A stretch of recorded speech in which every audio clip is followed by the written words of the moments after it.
what are the chances of finding two other people who are completely compatible? A rare four-way match leads to a life-saving organ swap between two pairs of siblings. Who's winning in the first quarter, and based on that, trying to predict who's going to win the overall game. A new study highlights concerns with the FDA's accelerated approval program meant to help people suffering from serious conditions.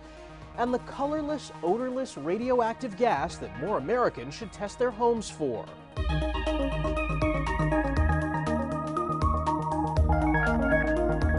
Welcome to Ion Health, where we focus on stories that affect your physical and mental well-being. I'm Michael George. We begin with new action from the Environmental Protection Agency to limit what are known as forever chemicals in our drinking water. As Ben Tracy reports, the move is aimed at preventing thousands of deaths and tens of thousands of serious illnesses. Everyone should be able to turn on their tap and trust that the water that they're drinking and giving their children is safe. EPA Administrator Michael Regan announced the new drinking water standard in North Carolina, where in 2017 it was discovered a chemical plant had been contaminating the local water supply by dumping PFAS into a nearby river.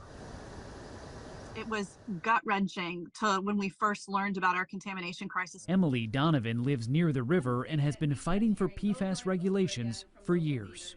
How concerned have you been about the water you and your children have been drinking all these years? I mean, I've been terrified. No mother wants to be told that she contaminated her children. An estimated 200 million Americans are exposed to PFAS chemicals through drinking water. These forever chemicals last for thousands of years and are used in everything from food packaging to water-resistant clothing and cosmetics.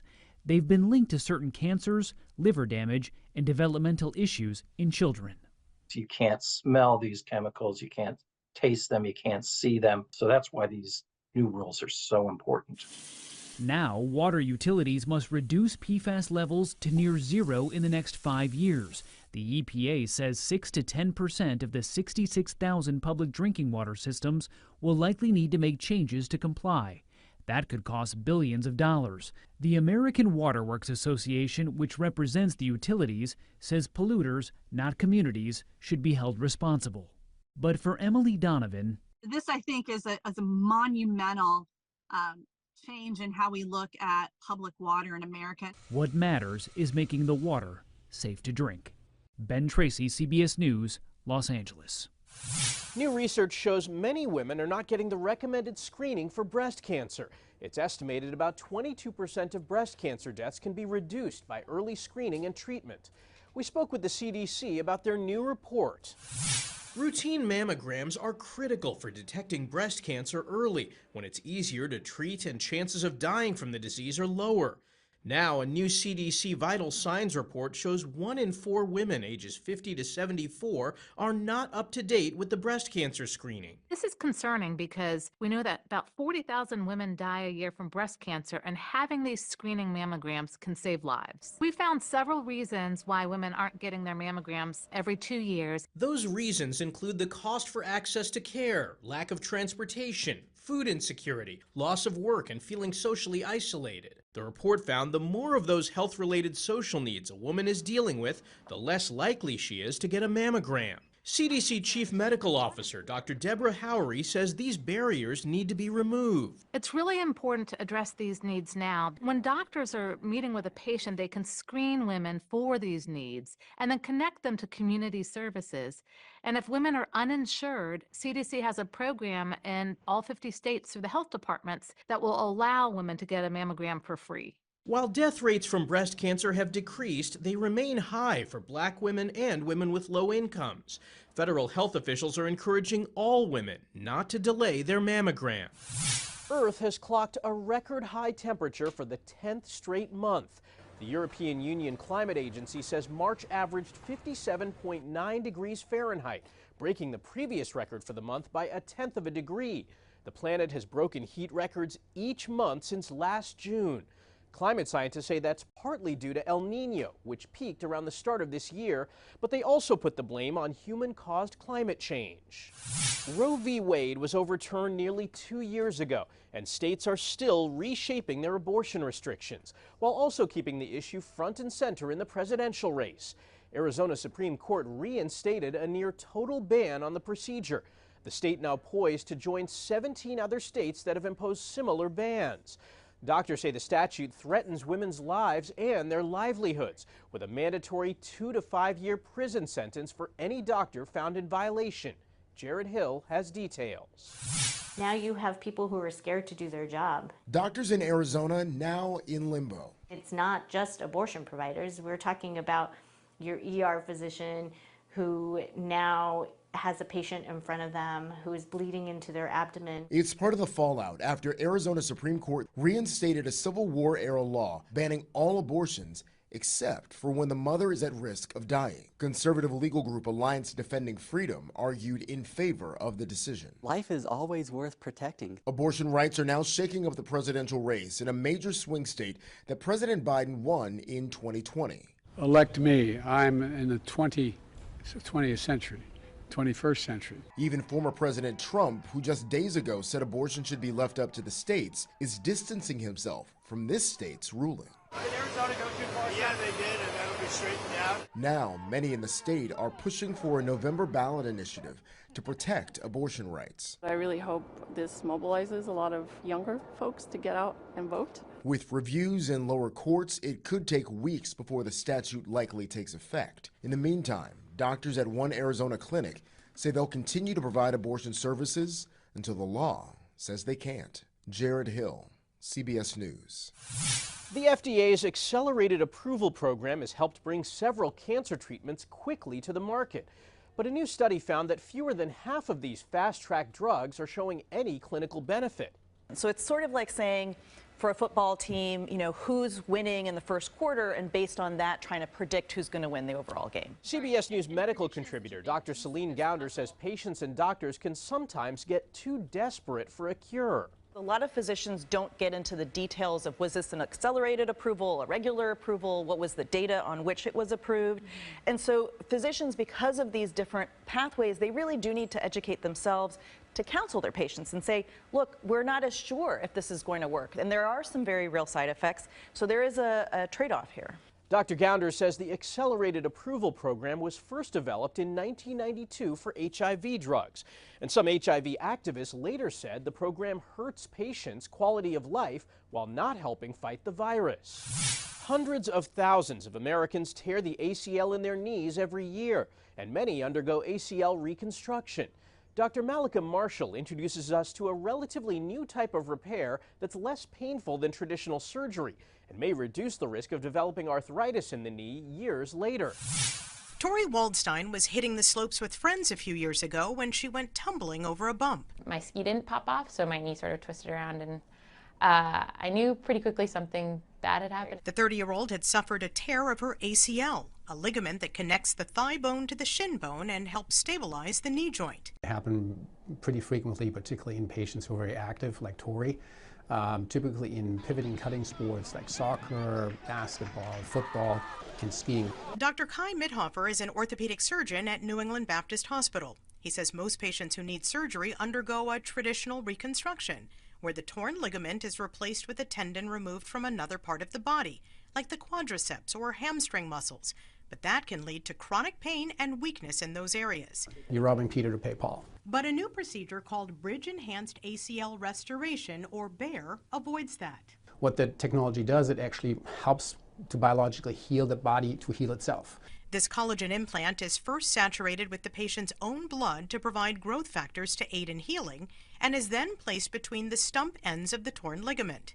Compared to a traditional ACL reconstruction, patients who undergo the BEAR procedure spend less time in the OR, have fewer incisions, less post-op pain, and are up and about much faster. It's also a more natural biologic restoration of the joint anatomy, joint function, which I think restores function and ability to return to activities more naturally.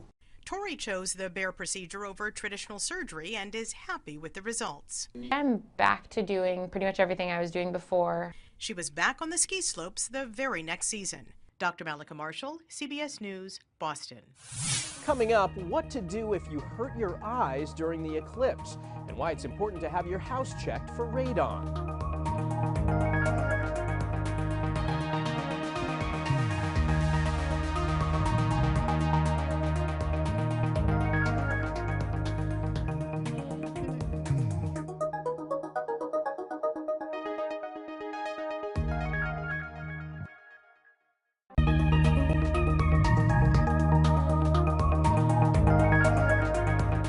Welcome back.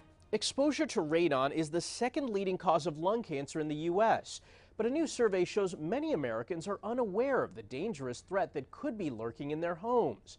Bradley Blackburn has more on why everyone should be testing for the odorless, colorless gas. Chastity Harney never expected her home could put her at risk for lung cancer. She was diagnosed with stage 4 disease 6 years ago. I just kept saying how and why, and my kids, that's the only thing I can think of. She was 40 years old, healthy, and never smoked. Doctors spoke to her about exposure to radon, a colorless, odorless radioactive gas. So Harney had her home tested. Anything 4 and below is normal, and mine was 8, so it was doubled. Radon comes from radioactive decay of uranium and is found in rocks and soil. It causes over 20,000 lung cancer deaths each year.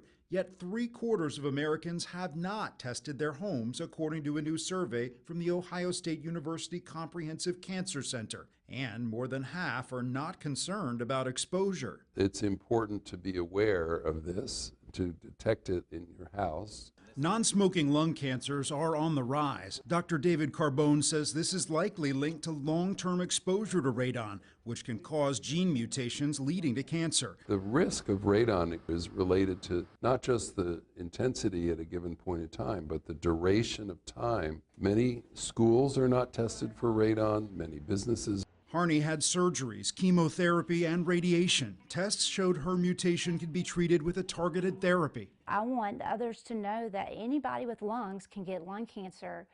This is not a smoker's disease anymore. She says every place should be checked for radon yearly because it could save lives.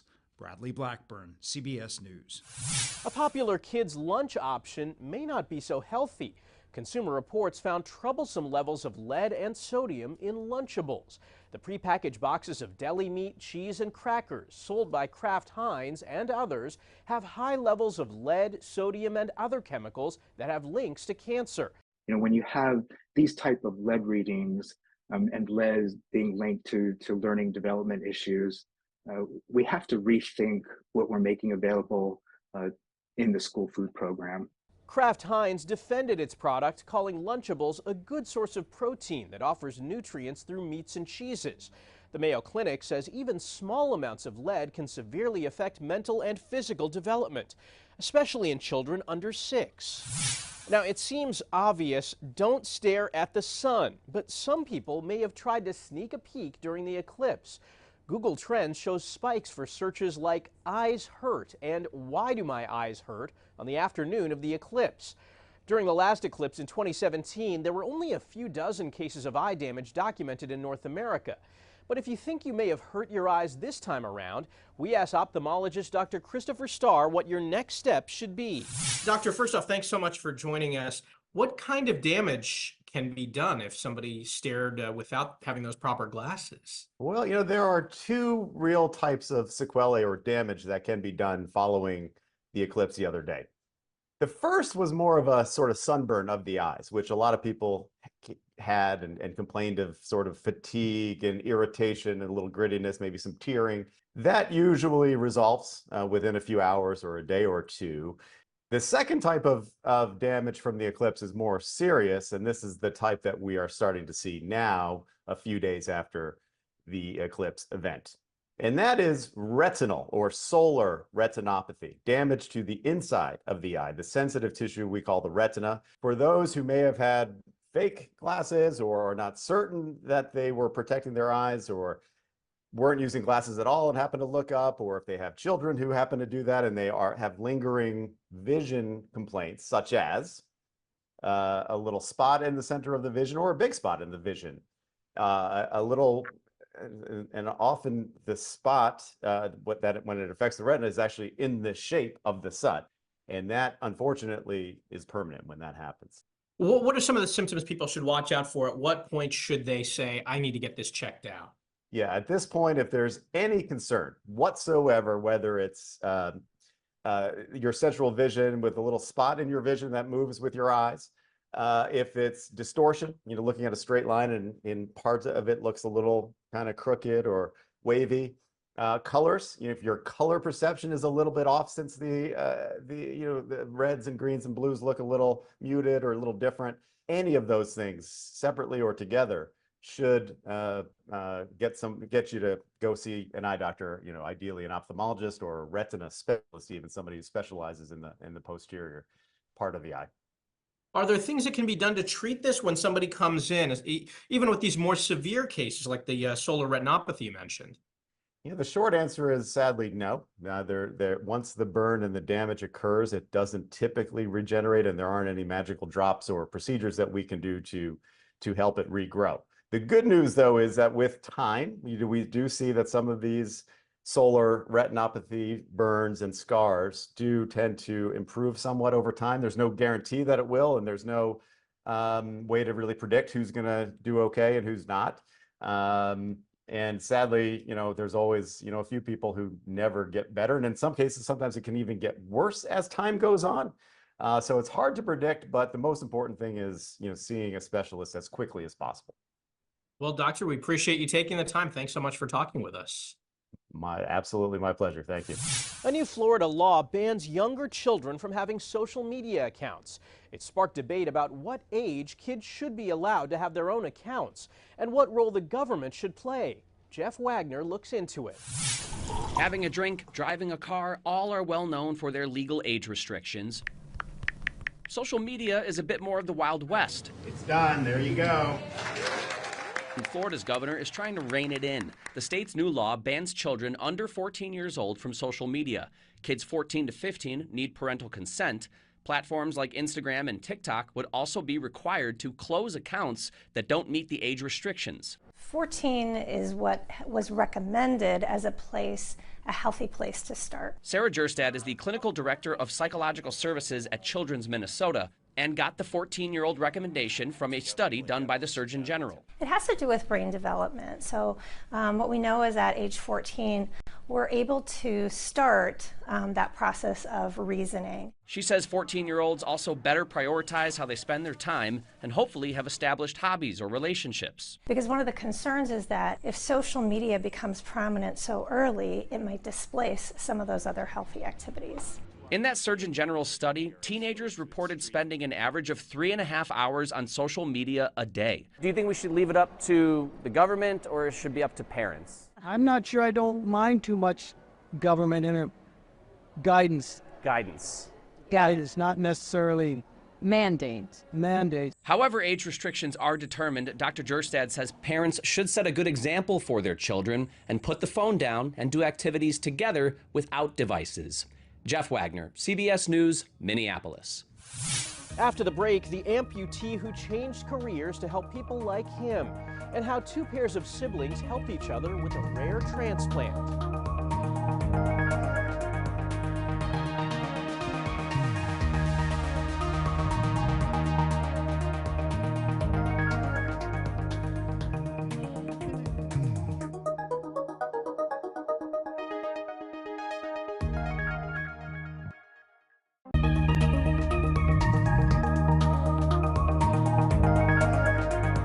Welcome back.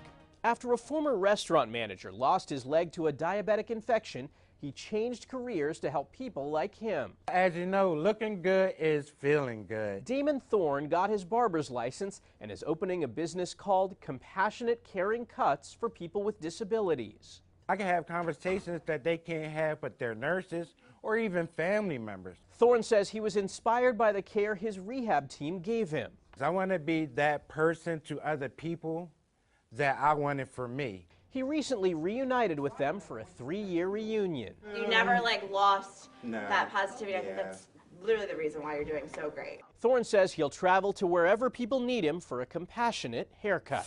2 Los Angeles families are celebrating the extended lives of their loved ones thanks to advances in modern transplant medicine. Rena Nakano explains a procedure called the organ swap. I feel like this is a prayer that has been answered for me. She's smiling now, but when 28-year-old Jocelyn Casillas was born, the bile ducts in her liver were scarred. She managed to live a relatively normal life until 2018. Well, at that point, that's when I got listed to get my liver transplant. Essentially, she was waiting for someone with a healthy liver to die for her to live.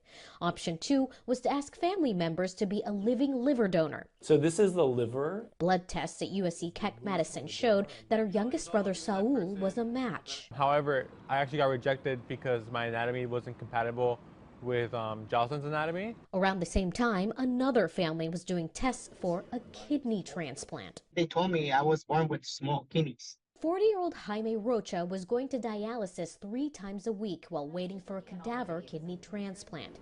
When doctors told him about the living kidney donor option, his youngest sister Katia spent a year to lose 78 pounds and qualified to be his donor. We were the perfect match. It's just I had a lot of arteries and veins around my kidneys that made it very high risk. They thought all hope was lost until they heard about option number 3. An organ swap. Remember, Katia's kidney was not a match for Jaime, and Saul's liver was not a fit for Jocelyn.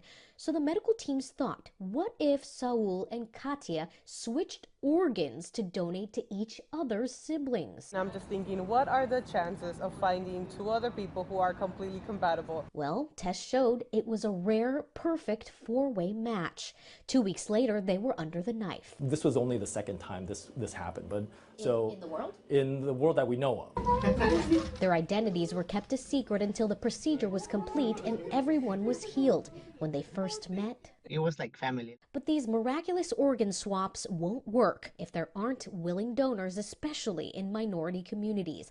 That's why both families are now advocating for more people to consider giving the gift of life. Not only was me and Jaime's life saved and we were able to get removed from the list, but 2 people essentially got to go up on the list. Hispanic people, they like kind of scared, but at the end, it's just worth it. It will save your life and other people's life. It's now been 6 months since their transplants. Jaime has now moved to a different area to start a new job, and Jocelyn is training to become an elementary school teacher. I'm Rena Nakano, CBS News, Los Angeles. The summer travel season is almost upon us, and everyone knows flying can be stressful.